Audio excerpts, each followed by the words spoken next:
The Hispanicize Unidos Together virtual summit is taking place October 15th, gathering Latino influencers, content creators, celebrities, and community leaders.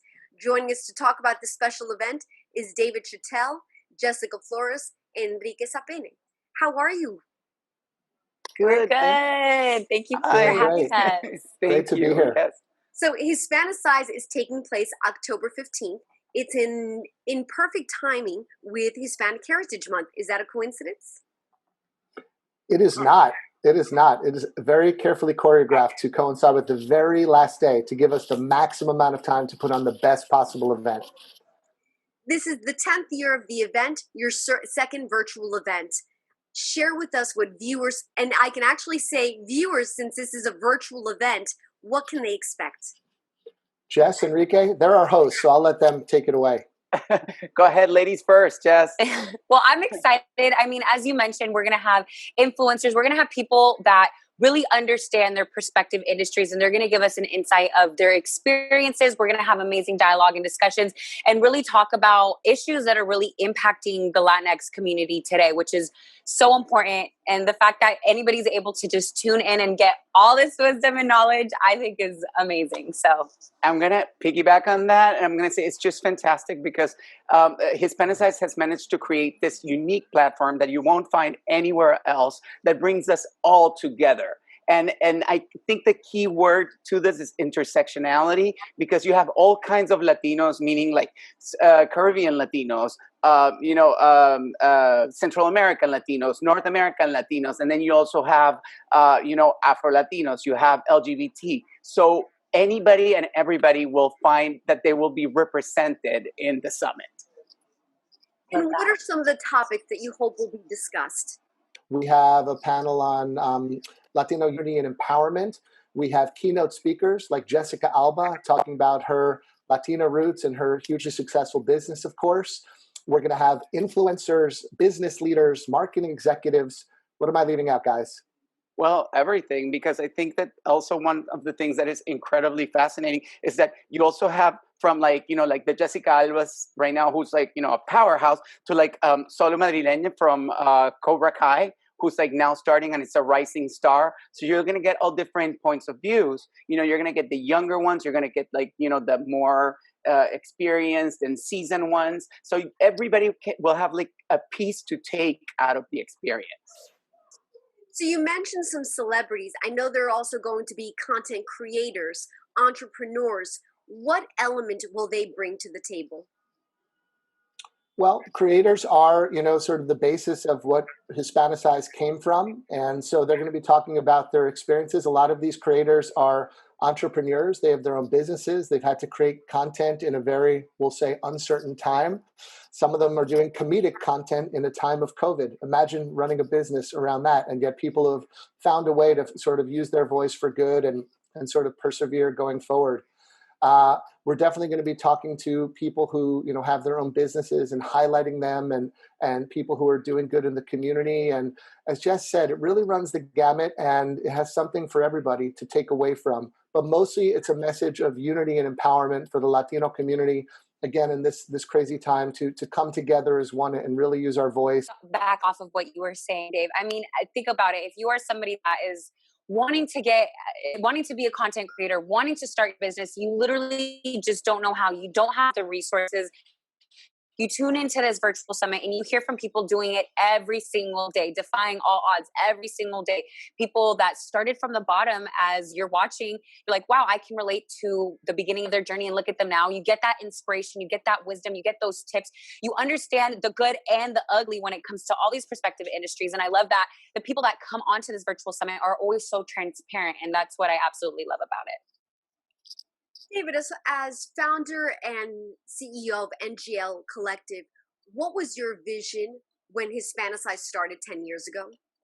Well, it's funny you should say that, because we acquired Hispanicize last year. So in its 10th year was actually my year one of Hispanicize, although I've been involved in events for many years. So it has a beautiful legacy behind it. It really means a lot to the Latino community, in particular, millennial, younger generation influencers, content creators, just like Jess and Enrique are here, hence our hosts and representative of the audience. So we just wanted to sort of do right by the legacy of Hispanicize. We had a big live event in person in Los Angeles in October. We celebrated it big. We had Rosie Perez there, John Leguizamo, my business partner, was there. Lots of celebrities and influencers and everything you're hearing now. The difference is, it was obviously not open to the world. And unless you lived in LA or traveled there, you weren't going to experience it. Now, necessity being the mother of invention, we have 7 times the amount of people who are able to attend. By the way, did I mention it's free to the public? And the way we're able to engage with this audience and do really cool, native digital, if you will, things that you could do offline, but it's not the same, in a native digital environment. So we were able to pivot the event, I think, for the better of everybody. And we've really definitely turned this into a positive for the community. We'll see if, we'd like to go back to doing in-person events, but this seems to be working for us. I personally David, I just have to say it, but to me, it's just because the experience is so inspirational and aspirational. I think it's fantastic that we have the opportunity to do it virtually, because that little kid that is the middle of nowhere, who's Latino, who doesn't feel represented, who doesn't have a space where he can, maybe he wants to start, like Jess said, creating content, or wants to break into the business, any business, because you're going to have, points of view from everywhere, will have a safe space to go and learn and get inspired and motivated and feel represented and feel that they can move forward and become like some of the role models that they will have on the screen. Enrique, you've brought up some really lovely points. You've talked about representation. What do you hope people take away from this particular event? Because you've mentioned it a couple of times, the LGBT community, males, females, minorities. What is it about this particular event that people will find that they may not get when they participate or view other events? Well, I feel very strongly, and one of the reasons why I'm so passionate about this event is that we live in such a polarized times right now, where everybody's either in one side or the other. This is a big party where everybody's invited. And we want to hear all different points of view. And unlike other people, discussing their different points of views, we do it in a very comfortable and very safe way, where you'll see that everybody gets to have the spotlight and share their points of views. And I feel that it's a very safe space for anybody that wants to learn something and wants to start creating in any way, shape, or form. I would safely say that it's the only space like this for the Latino community. Absolutely. And just to piggyback off what he's saying, I mean, it's literally in the title, Unidos Together. So talking about that intersectionality, people come from different places, people are raised with different backgrounds. We're Latino at the end of the day, and we come together, we share that wisdom. And again, together we are much more powerful than when we're separated. And yeah. That's right. You mentioned Latinos. I'm curious, where is everyone from? What are your nationalities? Jessica? I am Mexican Colombian. So my dad's from Mexico, Zacatecas, and my mom's from Cali, Colombia. So I love it. I was born and raised in Caracas, Venezuela. So, but again, what I was saying, it's there you have a little bit of the Mexican experience, the Venezuelan experience. I'll let David talk about his, but and we all come together and we all bring a little flavor, Este trae el chile, el otro trae la arepa, el otro trae, so bring a little bit over here. yo vengo con la sangría. Exactly. Yeah. My heritage is from Spain on my mother's side. Although beautiful. I didn't grow up in a traditional Latino household, I am proudly married to a Puerto Rican woman living in a bilingual, bicultural household. And this is all I've ever done my whole career as well. So yeah, that's my background. It's Love also, that. and I want to add, because that also adds on to the fact that you have us in front and behind the camera. Well, we have something in common. I am of Colombian descent, born here, grandparents back from Spain. So Jessica, Hey, girl. you and Enrique were neighbors. We are. Yes. And I was like, it's with these beautiful ladies with those cheekbones. It's those Colombian girls, they beautiful. You're so sweet. You are correct, though. If you have it in front of the camera and behind the camera, there is a little flavor. There's something that's a bit different. Every culture brings a different element, And I've certainly noticed that you bring Latinos to a party and the music goes on. The food is slightly different. So can viewers expect a little bit of that? How do you do that virtually? Can you expect to see some of the Latino flavor online?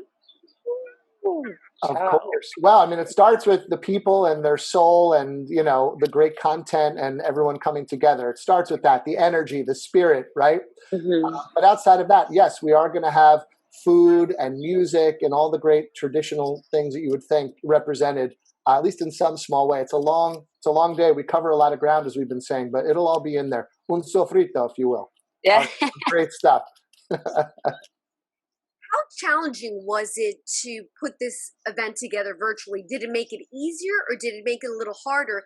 And when did you make the decision that you, in fact, were going to have this event once again?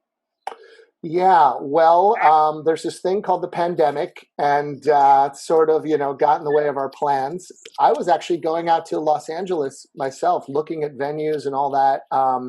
And all of a sudden, you know, the world stopped, and we said, you know what?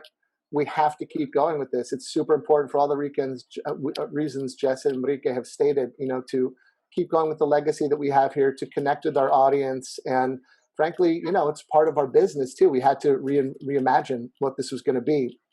It has pluses and it has minuses, if you will, but overall, I'd say it's somewhat equal to putting on a live event. The difference is, you know, it's just a lot of coordination in advance with a lot of schedules on different days, as opposed to be here this day, this time. You can imagine when it's virtual, it's like a giant jigsaw puzzle. But you will see it all comes together extremely seamlessly on the day of the event, como si nada. It's going to feel like we just snapped our fingers and made all these people appear. It's crazy. You said reimagine. So how different for those that have attended the event in the past? What's going to rock their world because it's going to be so different? I think, you know, what's made it different too is the accessibility to the different types of speakers. We've always had amazing speakers, but right now, let's just say people are going, I'm home. I want to be active. I want to connect with the community. You know, for the virtual event, we do things like we have a virtual scavenger hunt. You know, that doesn't happen, you know, at the live event. Help me, Jess, Enrique. What's it like for you? Well, I think that what people are going to discover is that even though it's like, you know, some hours that the event happens, it just flies by. All of a sudden, before you know it, it's like, where did that go? Because I also feel that when you attend to the one in person, there's like a lot of shiny things, meaning like there's so much interactive stuff and everything. Here you're like, you're on the screen and you feel immersed in the content and you're part of it and you're interacting and you're playing games and you're participating. So again, before you know it, it's like, what happened? Where did it go? Yeah. You know, it's gone, it happened. And you're just like, I feel like it still leaves you like craving more because it's so much fun. Yeah, absolutely. And again, just to kind of piggyback off that, like when it's on our end, we see the comments coming in, we see the interaction, we see how people are having their own discussions in the chat box that we have on the side. And what's also amazing is I know on the last virtual summit, you actually, if you missed a panel or you couldn't, you know, unfortunately attend one of the panels, you could just watch it back at a later time, which just doesn't happen with the live one. If the live one, you have a scheduling conflict, unfortunately, it happens in real time and you can't. Here, it's happening live, but you also have the option of rewatching it later, which I think is invaluable. It's amazing. Or you get to rewatch it if you want to kind of take more notes, feel like it's such an amazing panel, you want to take more from it. Again, you have that option of rewatching it, which is amazing. Well, and on this one, we even have an after party. They might catch a Miss Jessica Flores dancing her behind off right there. Hey, like, yeah, you will 100%. I'm down. So, in terms of the feedback that you've received so far from individuals that have participated in the past, folks that are going to be joining you this year, what feedback have you received? How excited are they? What do they want to see most? Well, I can tell you, we actually conducted a survey at the end of the last event. And so we listened to them, we curated the content in a certain way. We're going to pace out the day in a certain way that we think is going to get sort of the maximum impact. It's only on one day. It is available afterwards, but it's really, really going to be just a jam-packed day of everything that we've been talking about here. It's super, super exciting for us to be putting this on again, and just more great speakers. We're going to go deeper on certain subjects that we weren't able to the last time. We're going to try and interact with our audience a little more. Something I didn't mention before is, Jess and Enrique will be live in the studio on the day of the event and making this feel more like a show, if you will. We're here to entertain you, excite you, to celebrate you, to empower you. It's not going to be just like a typical, online, if you will, experience. It's definitely going to be more of an extravaganza, if you will. So we're going to take that to a new level. You mentioned talking a little more deeply about certain subject matters. In 2020, quite a few things have happened. Yeah. We've had the Me Too movement. We've had the Black Lives Matter. I mean, so many things have happened. I mean, this will be an unforgettable year. When it comes to Latinos in Hollywood, in the entertainment industry, what is your goal? What is the goal that all of you have as the ones that are presenting this particular event, that you want executives to take away, that you want these content creators to take away about the importance Latinos have in the entertainment industry? Oh my God. I mean, I could take that, and then I'd love to hear Jess and Enrique's point of view too. I mean, we have celebrities, but they're not only there talking about Hollywood, they're there talking about unity and empowerment and how to galvanize the Latino community. They're there talking about their businesses. You can't put us in any one homogenized, if you will, box. And that's one of the things that, often happens and couldn't be any further from the truth. So we're going to celebrate all the diversity that there is within the Latinx community and get different perspectives from people who are famous and some people who are not famous, but are extremely informed and have a voice to share. And, you're going to see people who would maybe not normally share a stage together, and they're in this virtual environment. And all of a sudden, you have John Leguizamo next to Kim Guerra, who goes by Brown Badass Bonita, and she's an activist and an author, and they had never met. They still haven't met, but, we just did one with them the other day, and Edward James Olmos and Monica Ramirez, for example. So you're getting all these diverse voices in this virtual environment. It's so cool how we're, sort of getting an intersection of all these different people. Jess, Enrique, I don't know what you want to add to that. Yeah, and I think similarly to what you were saying, I think it's important that they go on there and they really explain to the community that I think going out there and supporting each other is like the number one thing. If we're not supporting each other at the end of the day, we're not going out consuming the media that our Latino brothers and sisters are producing, or we're actually voicing our opinion to the people in the room that are standing up for us and our type of representation in these companies. I love that they're able to spread that message within their panels. And that's one of the biggest takeaways that I'm taking away from this is how can I continue to support my fellow community so that we can continue to get the representation that we deserve. And I want to add on to that is that on the point that you made about this year being a mental institution, craziness all over, left and right, up and down, is that whether you are a CEO of a company or it's you and your family, you get to live the experience of what happens when you give Latinos the space to create in front and back of the camera, which is, giving us those voices, and you'll see the magic that can happen. Studio executives to give us those platforms, give us take this as an example of what can really happen when you open these opportunities for us and really let us fly. And trying that whole conversation of like, oh, but how do I reach Latinos? We're putting it right in front of you, brothers and sisters. It's like, here it is. Just take advantage of this opportunity. I wish that as a kid, when I was dreaming about, in Venezuela of living in Hollywood, that I would have had the opportunity of something like this. And it's finally here. And you get a chance to experience it for free. Love that. David, as someone who's been in the industry for quite some time now, have you seen positive changes? I mean, there have been positive changes. Have you seen enough changes happen in the entertainment industry when it comes to Latinos and minorities in general? I mean, there's certainly some positive things you could take away, and I'll say individual success stories. But no, on the whole, if you will, my business partner, John Leguizamo, likes to call it Hollywouldn't, not Hollywood. And there's a reason for that. We're still severely underrepresented on both sides of the camera, and there's still a lot of work to do.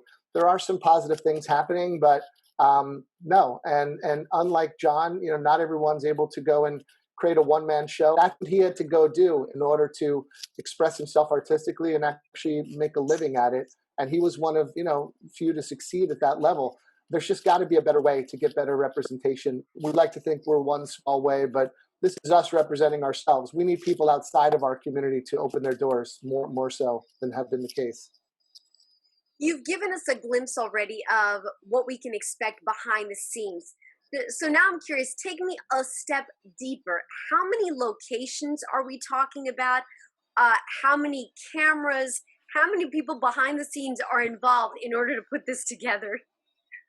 All right, I'll take this one. Jesse, Yeah. feel free to chime in. First of all, I want to say we are socially distanced. We are following all rules and regulations, in case anyone's listening. And so we have a whole team basically out of South Florida who manages all of the technical side of this. Whole other team in Los Angeles who are live in a studio. Then you have myself and my team who's spread out over the country in New York and some in California, some in South Florida as well. And then you have speakers coming in from all over, the ones who are doing it live on the day of. Some of it is pre-recorded, so there's a dash of that. But again, it all feels seamless to the viewer, and it'll feel like one experience. So it takes a village, but we've done it once. I think I mentioned we did this very successfully in July. For Enrique and Jessica, you talked about some of the anecdotes, some of the things that are going to be that will be happening that will engage viewers. Do you see this role as host a little more challenging because you won't have an audience like literally in front of you, but rather you need to convey your message, your personality over video? So have you had thoughts? Have you had discussions between the two of you? Enrique, you want to start? Well, I mean, I just have to say one of the biggest blessings of this project is that I've created this Hispanicize family with both these amazing people that are right here with me. It's effortless. So in all, it's just such a great experience, and it's just who we are. And if you have ever been in a living room with a Latino family, you know exactly how this feels. So you're prepared. Remember, we're prepared since Literally, because we're kids for this kind of situation. So literally, and honestly, Enrique being my co-host, it makes it so seamless. Yeah, there isn't people there in front of us giving that energy, but we both have backgrounds in hosting. He, was on TV and there's no live audience. So he's used to just having his personality carry him. I come from radio. There is no audience there either. So it is just you and a mic. So this is pretty familiar territory for us. I don't think I've ever hosted a virtual summit. I think that was the first time for the both of us. But again, when you have two hosts that, are professional and we can bounce off of each other's energy so seamlessly. I mean, I don't even get nervous. I'm like, when I'm faulting, he's going to come in and pick it up. And I know I have his back in the same sense. So I do not get scared or worried at all when I have this guy next to me. We talked a little bit about the types of individuals that are going to be there. David, you talked about John Leguizamo.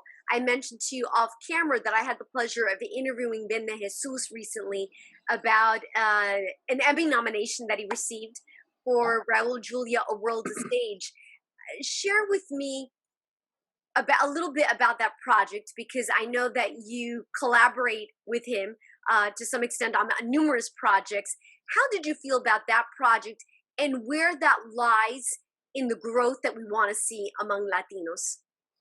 Well, I'm so proud of Ben. He's been my business partner for the better part of 10 years. He is the person who runs our studio, aptly named NGL Studios. We've done many documentaries together. That was our third. And I think it's the one he's frankly perhaps most proud of. It was a dream he had, and an icon. He did others on John Leguizamo, who obviously we work with as well. But this one was particularly special for him, and telling stories and sharing the life of this iconic figure, and hearing what he went through in those times, and then hearing, perhaps sadly, how some of the things he struggled with are still happening today. But again, bringing his story to life for a younger generation was really, really inspiring for him. And telling stories that otherwise wouldn't be told, and giving a voice to people, and and putting ourselves out there in the way that we do is sort of part of the DNA of what NGL is all about. We do it, of course, through documentaries. We do it through our work with brands, and it's just sort of part of our mission as a company. So, I mean, Emmy nomination, there was not a really good representation of Latinos at this year's Emmys, and then here we were being nominated. It was a real honor, and I'm super proud of Ben De Jesus. He's unbelievable. Enrique, you mentioned numerous groups being represented, including the LGBT community. Will there be individuals or discussions talking about this particular topic and the importance and the fact that they're continuing to bring awareness and their projects that are being worked on? Oh, absolutely. And I'm telling you, honestly, no topic is off limits in this summit. We'll be addressing everything. In the case of LGBTQ conversations, we have representation galore. Some of the biggest and most influential voices right now are going to be with us talking about not just their experience as members of the community, but as being Latinos, as being Afro-Latinos, which are also often treated like they're like the missing link, because they have to choose whether they are Latinos or they're Black. And then imagine being Black, Latino, and on top of that, LGBTQ. So those are the kind of difficult conversations that nobody has that we're going to be having.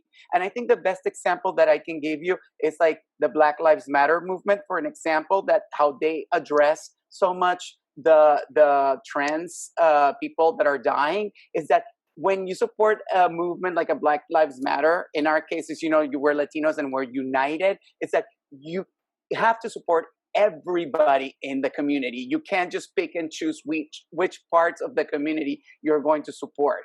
And at the summit, we support everybody equally, and we're just lifting everybody equally because we're all family. Well, I am so delighted to be part of your family, at least for a few minutes. And I'm so excited as I hear about all the different things that are going to happen behind the scenes. Again, we want to remind viewers that this event will take place on October 15th. What will be the time span, the hours? And I want everyone to know also, should they be mindful of Eastern Standard Time, West Coast? Share with me the hours. Yeah, straightforward. We're going to be on Hispanicize.com. Just go to that in your browser. It'll be right there for you. Nothing to do. And we're starting at 9 a.m. Pacific, 12 Eastern. And depending on how it goes, we'll see. It'll probably be a 5.5 hour day.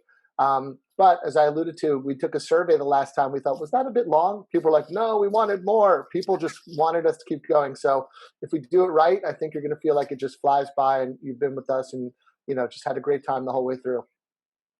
Well, I want to thank all of you for taking a little bit of time out of your schedule, and make sure, viewers, that you tune into Hispanicize October 15th to see an array of celebrities, of entrepreneurs, content creators, everyone talking about all the important topics that need to be discussed in 2020 about the entertainment industry, about the involvement that Hispanics have and the impact that they're having. Thank you to all of you, and good luck. Thank you. Thanks so much. Thank you for having us. Thank you.